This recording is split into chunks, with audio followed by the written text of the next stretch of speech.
깜빡깜빡하는 기억력, 갑자기 치밀어 오르는 짜증, 그리고 알 수 없는 우울감까지. 이 모든 것이 단순한 노화나 스트레스가 아니라 여러분이 무심코 넘긴 단 한 잔의 물 때문일 수 있다는 충격적인 사실을 알고 계셨습니까? 지금 당장 시원한 물 한 잔을 마시지 않으면 여러분의 뇌는 서서히 말라가며 기능이 멈춰가고 있을지도 모릅니다. 매일 마시는 물이 우리 몸, 특히 뇌와 감정에 미치는 무서운 영향에 대해 오늘 낱낱이 파헤쳐 드리겠습니다. 끝까지 집중해서 들어주시기 바랍니다. 우리 인체는 약 60%가 물로 구성되어 있습니다. 나이가 들면서 이 수분 비율은 점차 줄어들게 되는데, 문제는 우리 몸의 사령탑인 뇌 역시 상당 부분이 수분에 절대적으로 의존하고 있다는 점입니다. 체내 수분이 아주 조금만 부족해져도 뇌 기능과 신경 전달 과정에는 즉각적으로 비상벨이 울리기 시작합니다. 많은 분들이 탈수라고 하면 그저 목이 마르거나 기운이 빠지는 정도의 육체적인 피로만을 생각하십니다. 하지만 전문가들의 경고는 다릅니다. 탈수는 우리의 사고력과 인지 기능에 심각한 타격을 입히기 전에 가장 먼저 우리의 기분과 감정을 사정없이 흔들어 놓습니다. 갈증 외에도 이유 없는 피로감, 지끈거리는 두통, 집중력 저하, 그리고 평소라면 웃어넘길 일에도 날카롭게 반응하게 되는 예민함이 모두 뇌가 메말라가며 보내는 다급한 구조 요청입니다.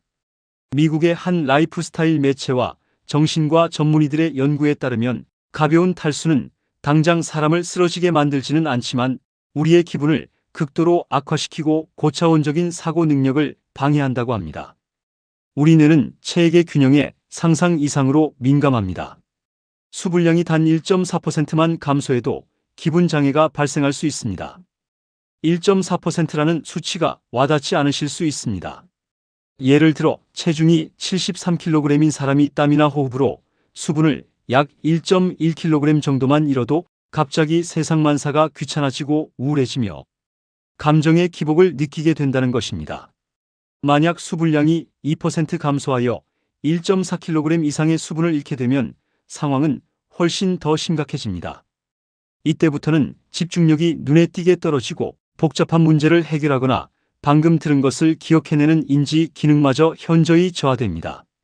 방에 들어갔는데 내가 왜 여기 들어왔는지 잊어버리거나 평소 잘 알던 단어가 입안에서 맴돌기만 하는 증상들이 바로 수분 부족으로 인해 뇌로 가는 혈류량이 감소하면서 나타나는 전형적인 인지 장애의 초기 증상일 수 있습니다. 뇌에 충분한 피와 산소, 그리고 영양분이 공급되어야 하는데 수분이 부족해지면 혈액이 끈적해지고 순환이 느려져 뇌가 제 기능을 할 수 없게 되는 것입니다. 수분 부족이 우리의 감정을 좌지우지하는 이유는 또 있습니다. 수분이 부족해지면 우리 몸은 이를 심각한 위기 상황으로 받아들입니다. 영양 전문가들에 따르면 체내 수분 부족은 스트레스 호르몬으로 불리는 코르티솔 수치를 급격하게 치솟게 만듭니다. 외부에서 나를 화나게 하는 일이 전혀 없어도 몸 자체가 스스로를 극심한 스트레스 상태라고 착각하게 되는 것입니다. 그 결과 감정 기복이 파도처럼 심해지고 불안감이 커지며 작은 일에도 쉽게 분노하게 됩니다. 평소 온화하던 분들이 갑자기 화를 잘 내거나 신경질적으로 변했다면 성격이 변한 것이 아니라 몸속에 수분이 턱없이 부족하다는 신호일 수 있습니다. 특히 최근처럼 덥고 습한 날씨가 이어질 때는 땀으로 인해 수분은 물론이고 우리 몸에 꼭 필요한 전해질까지 순식간에 빠져나갑니다. 날씨가 더워지면 체온을 조절하기 위해 우리 몸은 쉴 새 없이 수분을 배출하는데 이때 제때 물을 보충해주지 않으면 탈수 진행 속도는 평소보다 몇 배는 더 빨라집니다. 많은 분들이 목이 마를 때만 물을 찾습니다. 하지만 갈증을 느꼈다는 것은 이미 뇌와 몸이 일정 수준 이상의 탈수 상태에 빠졌다는 것을 의미합니다. 갈증이 나기 전에 목이 마르지 않아도 습관적으로 조금씩 물을 마시는 것이 생명을 지키는 가장 중요한 습관입니다. 평소 커피나 녹차 같은 카페인 음료 혹은 시원한 맥주나 막걸리 같은 알코올 섭취를 즐기시는 분들이라면 탈수 위험은 더욱 무섭게 치솟습니다. 카페인과 알코올은 이뇨작용을 촉진하여 우리가 마신 양보다 훨씬 더 많은 양의 수분을 몸 밖으로 강제로 배출시켜버립니다.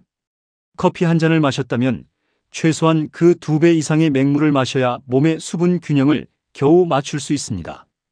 술을 드실 때도 반드시 물통을 옆에 두고 수시로 물을 마셔야 뇌가 쪼그라드는 것을 막을 수 있습니다. 그렇다면 내 몸이 지금 탈수 상태인지 아닌지 어떻게 확인할 수 있을까요? 가장 빠르고 정확한 신호는 바로 소변의 색깔입니다. 평소 맑고 투명한 연노란색이던 소변이 진한 노란색이거나 호박색, 심지어 갈색에 가깝게 변했다면 당장 물을 들이켜야 하는 응급 상황입니다. 입안이 바싹바싹 마르고 혀가 쩍쩍 갈라지는 느낌, 이유를 알 수 없는 극심한 피로감, 자리에서 일어날 때 핑 도는 어지러움이나 두통 역시 전형적인 탈수 증상입니다. 운동을 하거나 밭일, 집안일을 조금만 해도 심박수가 요동치고 숨이 가쁘며 무기력감에 빠진다면 이 역시 몸속에 물이 부족해 심장이 혈액을 전신으로 뿜어내느라 과부하가 걸렸다는 뜻입니다. 나이가 들면 갈증을 느끼는 뇌의 센서 기능이 무뎌져서 몸은 물을 간절히 원하는데도 입에서는 목마름을 느끼지 못하는 경우가 허다합니다. 그래서 억지로라도 시간을 정해두고 물을 드셔야 합니다. 하루에 물을 무조건 몇 리터씩 마셔야 한다는 강박관념을 가질 필요는 없습니다. 개인의 체형, 하루 동안의 활동량, 그날의 날씨와 땀 배출 정도에 따라 필요한 물의 양은 매일 달라집니다. 아침에 눈을 뜨자마자 미지근한 물 한 잔을 천천히 마시는 것으로 하루를 시작해 보십시오. 밤새 끈적해진 혈액을 맑게 희석시켜 아침 시간에 자주 발생하는 심혈관 질환을 예방하고 잠들어 있던 위와 장을 부드럽게 깨워줍니다. 맹물을 마시는 것이 너무 힘들다면 수분이 풍부하게 함유된 수박, 오이, 토마토, 참외 같은 제철 과일과 채소를 식단에 듬뿍 올려 수분을 보충하는 것도 아주 현명한 방법입니다. 단, 너무 차가운 얼음물은 위장에 경련을 일으킬 수 있으니 체온과 비슷한 미지근한 물을 여러 번에 나누어 천천히 씹어먹듯 마시는 것이 가장 좋습니다. 물론 원인을 알 수 없는 우울감이나 불안, 증세, 인지 기능 저하가 오랫동안 지속된다면 이를 단순히 탈수만의 문제로 덮어두어서는 안 됩니다. 충분히 물을 마시고 휴식을 취해도 감정 상태나 기억력이 회복되지 않는다면 영양 결핍이나 다른 정신 건강상의 문제 혹은 기저질환이 있는 것은 아닌지 반드시 병원을 찾아 점검해 보셔야 합니다. 하지만 그 모든 치료와 예방의 가장 기본이자 첫걸음은 내 몸에 충분한 물을 채워주는 것에서 시작합니다. 비싼 영양제나 보약보다 매일 챙겨 마시는 깨끗한 물 한 잔이 여러분의 뇌를 젊게 유지하고 마음을 평안하게 다스리는 최고의 명약입니다. 오늘 당장 눈에 잘 띄는 곳곳에 물컵을 놓아두고 수시로 목을 축이는 건강한 습관을 시작해 보시기 바랍니다. 지금까지 전해드린 정보가 도움이 되셨다면 행복천사 채널 구독과 좋아요를 꼭 눌러주시기 바랍니다. 여러분의 건강하고 활기찬 내일을 응원합니다.